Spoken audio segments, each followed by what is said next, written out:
আসসালামু আলাইকুম দর্শক, আমি দাঁড়িয়ে আছি আমাদের আলীগঞ্জ বাজার পুরাতন লঞ্চ ঘাটে। আজকে কিছু আমি এখানে একটা ভয়াবহ দৃশ্যের কথা আপনাদেরকে জানাবো। এখানে নাকি একটা ঘোল পড়ে গেছে, বিশাল একটা গভীর একটা খাদ হয়ে গেছে। এই খাদের কারণে আমাদের আলীগঞ্জ বাজার, আমাদের ওই যে পাশে মাদ্রাসা, তারপর আরও স্কুল কলেজ যা আছে এগুলো কিন্তু বর্তমানে হুমকির মুখে। আর ওই পাশে আছে আমাদের একটা আপনার ওই যে বড় মসজিদ আছে আলীগঞ্জ বাজার, সেটাও হুমকির মুখে। আমি এই জন্যই আসলাম যে এই গোলপাড়ে কিন্তু আপনার ঘোলটার কারণে এখানে কিন্তু বর্ষাকালে একটা ভয়াবহ অবস্থা হয়, অনেকটা গভীর হয়ে গিয়েছে। আমি একটু দেখাই আপনাদেরকে। এই জায়গাটা না ভাই, এই যে এই জায়গাটায় একটা বিশাল একটা গোল পড়ে গেছে। যখন পানি কমে যায় তখন কিন্তু দেখা যায়। আর ওই যে নৌকা দেখতে পাচ্ছেন, একজন মানুষ টুপি পরা বসে আছে একটু এই সামনে, ওই জায়গাটা কিন্তু আপনার গর্ত হয়ে গেছে, একটা ঘোল পড়ে গেছে। এটা কারণে ওই পাশে মাদ্রাসা আছে, ব্রিজ আছে, মসজিদ আছে, ওগুলো কিন্তু হুমকির মুখে। ঠিক আছে, যে কোনো সময় কিন্তু তলানি দিয়ে গভীর হয়ে একবারে এগুলো ব্লক ট্লক সব সরে যেতে পারে। তো এই জন্য আমি কর্তৃপক্ষের দৃষ্টি আকর্ষণ করব, যারা এই দেখুন কতগুলো মানুষ এই যে নৌকা দিয়ে এখানে জেলেরা মাছ ধরার জন্য প্রস্তুতি নিচ্ছে। তো এই জায়গাটা কিন্তু হুমকির মুখে, তাই আমি আশা করবো অনেক ব্লক নাকি ওদিকে পড়ে আছে। তো কিছু ব্লক যদি এখানে ফালিয়ে দেওয়া যায় তাহলে এই জায়গাটা অন্তত রক্ষা হতো। অনেক গভীর, কিন্তু এখন পানি এই জন্য দেখা যায় না। তো আমি একটু কথা বলি ভাইয়ের সাথে। ভাই, আপনার নামটা জানো কি? আমির হোসেন সর্দার, মোহাম্মদ আমির হোসেন সর্দার। আমির হোসেন সর্দার, আমি একটু বিস্তারিত বলুন তো এখানে কি অবস্থা? এই যে ওই প্রথম সাইডে দেন, ওই যে স্কুলের সামনে দিয়া ওই দিয়ে ওইটা পেয়ে গেছে। তারপর মাদ্রাসা আছে, এই আলীগঞ্জের প্রাইমারি স্কুল, ওই আলীগঞ্জের বড় মসজিদ, পিএন স্কুল, মাদ্রাসা, হ্যাঁ, এটি খুব ঝুঁকিপূর্ণ মধ্যে আছে। যারা এই যে সোহাগে যে মানে ঠিকাদার সে কাম করছে, সে এদিকে কিছু আচ্ছা বলক কি আছে, অতিরিক্ত বলক আছে? অতিরিক্ত বলক ছিটানো অনেক, ওই যে খালের ওপার ওই যে স্কুলের সাথেই অনেক বলক আছে গোলানো আছে, ওই বলকটা স্টক করা আছে আর কি। স্টক করা আছে, তাহলে তো মাল তো আছে, মাল আছে। ওই মালটা যদি নিয়ে ফালাইয়া দিতে পারে, আমি অ্যাডভোকেট হেলাল ভাইয়ের কাছেও একটা দরখাস্ত দিয়েছিলাম। আমাদের রাজীব ভাইয়ের কাছে আপনি বলতে পারেন, রাজীব ভাইয়ের কাছে বলা আছে।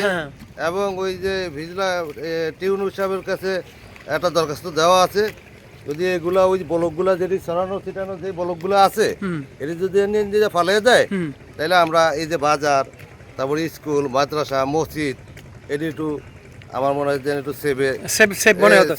দর্শক, আপনারা শুনতে পেলেন যে উনি এই যে এখানে একটা গভীর হয়ে গেছে, গোল পড়ে গেছে, এটা নিয়ে চিন্তা ভাবনা করতেছেন।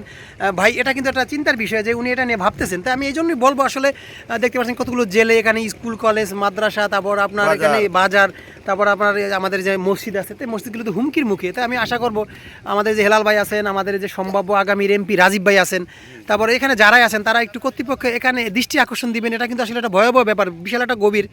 আপনার পানি না থাকলে তো আমি দেখাতে পারতাম। এখানে কিন্তু এখান থেকে কিন্তু অসংখ্য নৌকা আপনার ওপারে যায়। এটা একটা স্টেশন কিংবা একটা ঘাটের মতো হয়েছে। সেখানে যদি একটা ভয়াবহ অবস্থা হয়, এটা আসলে দুঃখজনক। তাই আমি আমাদের কর্তৃপক্ষের যারা পানি উন্নয়ন বোর্ডে আছেন, যারা এইসব কাজবাজ করেন, তাদের দৃষ্টি আকর্ষণ করবো, আপনারা অবশ্যই এই বিষয়টা একটু গুরুত্ব দিবেন। এখানে অনেক নৌকা কিন্তু ভিড়ে এখানে ওঠে, অনেক মালামাল এখান থেকে আপ ডাউন হয় আলীগঞ্জ বাজারে। ওই যে আপনারা দেখতে পাচ্ছেন প্রাইমারি স্কুল, সামনে বাজার, অনেক দোকান আছে।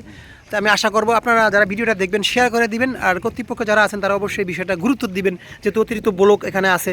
দেখুন এই যে যাত্রীরা আসতেছে, মহিলারা আসতেছে, এভাবে কিন্তু মানুষ নৌকা পার হয়ে এপার থেকে ওপার যায়।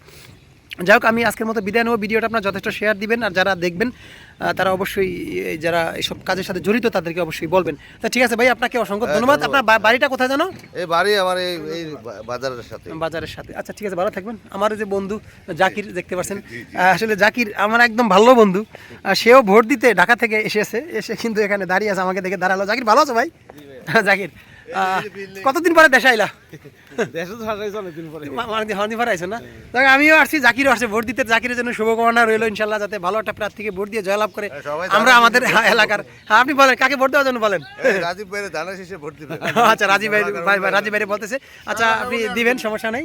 হ্যাঁ দিবেন। আপনার বাড়ি কোন জায়গায়? আমার বাড়ি দুর্গালাই। কারে ভোট দিবেন? ইনশাআল্লাহ আমরা রাজীবের তারেক রহমানের। আচ্ছা, ইনশাআল্লাহ দোয়া করি। তা তারেক রহমান সাহেব যেহেতু আমাদের যদি প্রধানমন্ত্রী হতে পারেন, এই যে এখানে একটা নদী অবস্থা, আমরা তারে তিনি হিসাবে দিন।